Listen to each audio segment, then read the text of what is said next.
What would be your reaction if someone in your business or organization was giving out negative messages that were potentially losing you clients? I think it's fair to say that you'd be fairly quick to react and deal with that.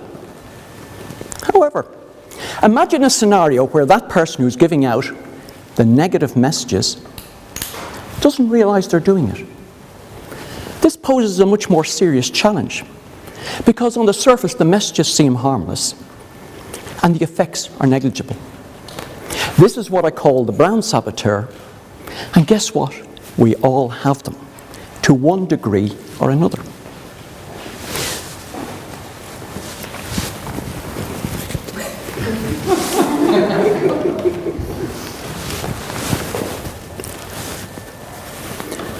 The purpose of that is an exaggeration of how the brown saboteur can disturb your business.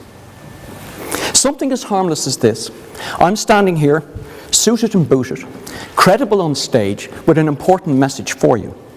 And all that's happened is I've taken a €1.75 piece of sponge, stuck it on my face, and apologies to all of those people who are out there and terrified of clowns. If my daughter was here, I would have seen her go straight out through the door. But how quickly it just disarmed me. There was nothing I could say while wearing that nose on my face that made me credible.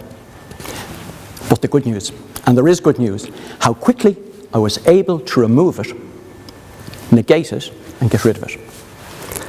Am I the only one here carrying a nose in my pocket? Anyway. I'm looking for hands here. What I want to do is give you 3 little stories of encounters that I've had over the last number of years, and I think they will give an example of what you should be looking for in your own firm. And the first one I call a photograph too many. And I want you to picture a billboard advertisement for a freight company. Fast, reliable service, 24 hours, anywhere in Ireland, no item too big or too small, telephone. Is that a credible advertisement that you might respond to if you had something that you wanted to ship around Ireland? I think at the very least you'd give them a phone call just to get a quote, if nothing else. However, the brand saboteur got to work on this one. So let's look at this billboard again. Fast, reliable service, anywhere in Ireland, 24 hours, no item too big or too small, telephone, and a photograph. And the photograph has a picture of 3 small vans, all parked nice and neatly beside each other outside a factory unit. Do you think that photograph adds any value to that advertisement? If you were shipping pallets around Ireland, are you going to give that company a call? So in fact, what we have is a very interesting scenario that the owner of the company paid money to have a photograph taken which detracts from his advertisement. Worse still, the vans had to be taken off the road, had to be cleaned, had to be photographed, and that all cost even more money. Who on earth spends money to give a negative message about your business? Typical example. The second one is an experience I had, which I think you'll find quite interesting in the sense, I was going to see a consultant in Fitzwilliam Square.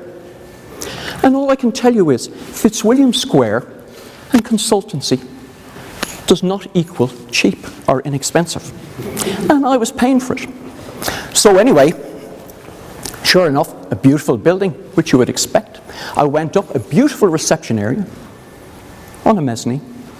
Mr. Drew, the person you're meeting, is running about 10 minutes late. It's not a problem. Can I show you up to the meeting room at the top of the house? But of course you can. So I went up and I sat down. It was a clammy summer's afternoon. The windows are closed, you can't open them because of the traffic noise. So I sat there with a dry mouth, fairly similar to the one that I'm experiencing here and now, but all you speakers will know that. And I sat, and sure enough, This woman came in. I'm very sorry, Alec. I just got caught up. Not a problem for me. But what she did next surprised me, and anybody I've told this to has even been more surprised. She sat down opposite me and put a glass of water and a cup of coffee right beside herself, and then proceeded to conduct the meeting. Now, at this stage, of course, my tongue was hanging out. It never occurred to her to make an offer of a glass of water or a cup of coffee. It never occurred to her receptionist to make a similar offer. It's 50 cents. The remedy is 50 cents. It shows you a mindset within a professional company. What are you thinking if you're sitting across from that table like I was? Yeah, I'm back in some very, very famous place. I'm not bitching about it now. I've got over that. But I'm telling you about it. But it just shows you it's a little thing. It's all the little things that you do.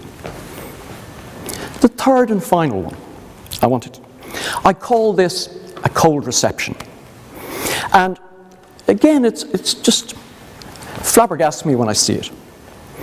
You call to an environmental company, a company that's green, sustainable, espouses all the values of the environment. You press the buzzer. Would you like to come in and sit down in a reception? Somebody will be with you soon. It's an unmanned reception. It's quite common these days. It certainly was more common in the recession. So you go in and sit down. What would you expect to see in the reception area of a company that's in the green space, environmental, sustainable? Plants. And sure enough, they had them. Troughs of them all over the place. Every one of them dead. It was a plant graveyard. Now, I'm sitting there, as in any other guest that would arrive. What sort of effect has that got? Even subliminally on me. Strangely enough, what sort of effect has this got on the staff and management who pass this area every day to get to their workspaces? Overtly, they don't see it, quite obviously, but subliminally they do. What does this do for staff morale? What does it do at all? What is the solution? Get out the company checkbook and get 200 quid out at the bank and have all these plants replaced with real living ones. Find somebody in the company who has green fingers. I would imagine in an environmental company, there's a fair chance there's at least one person who loves plants and will do it for nothing, and will give them the love and kindness and food that they need.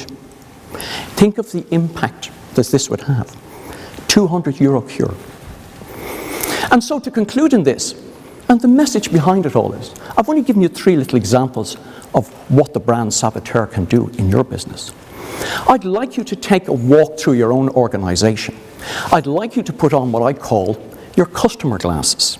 Walk through and experience all the little touch points, the places that your organization interacts with the various audiences that you have, and see what your experience is.